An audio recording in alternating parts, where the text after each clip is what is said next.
কি হলো রে বেটা? ও সাপে কামড়া দিয়েছে, মরে যাবো কেলা। চিন্তা করিস না, আমি তো আছি। এত বড় পাঁঠার সাপে কামড়িয়েছে, ভয় করছিস? উচ্ছে বের করে দেবো।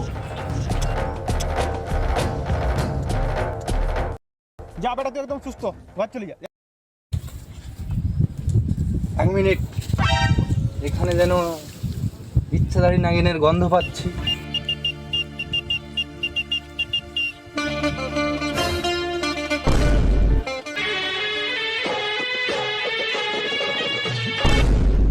বাবা তুমি এখানে?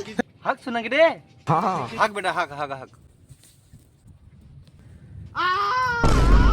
বাবা আমাকে বাঁচাও বাবা, কি হয়েছে বেটা? ওই সাপে কামড়া দিয়েছে বাবা, বাঁচাও। চিন্তা করিস না। বৃষ্টি চুষছে বের করে দেবো। কোথায় কামড়িয়েছে? বলে না আমরা পোদরা কামড়া দিয়েছে। কি হলো? বাবা কোথায় যাচ্ছো বাবা?